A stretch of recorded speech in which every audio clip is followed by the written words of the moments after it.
Charles de Ketelaere is a Belgian professional footballer who plays as an attacking midfielder or forward a Serie A club Atalanta and the Belgium national team. Charles de Ketelaere centers on his strong performance for Belgium at the 2026 FIFA World Cup. De Ketelaere scored 2 goals in Belgium's 4-1 round of 16 victory over the United States, helping his team advance to the quarterfinals. He opened the scoring and added a second, showcasing his finishing and movement in attack. De Ketelaere debuted for Belgium's senior team in 2020. He has represented them at major tournaments including the 2022 World Cup and 2026 World Cup. As of July 2026, he has 34 caps and 8 goals.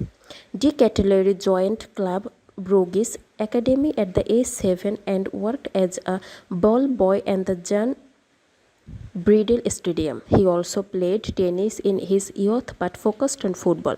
De Ketelaere has represented Belgium at every youth level from under 16 to under 21, including the under 21 Euros. He made his senior national team debut in November 2020 and scored his first international goal against Italy in the 2020-21 UEFA Nations League finals third place match.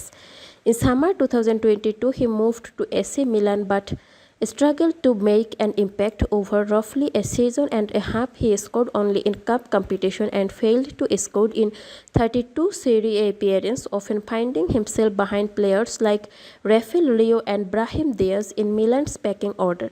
To reboot his career, he moved on loan to Atalanta in August 2023 and the move was made permanent in June 2024. His Bergamo revival paid off. He became an important part of the side that won the 2023-24 UEFA Europe League, beating Bayer Leverkusen 3-0 in the final.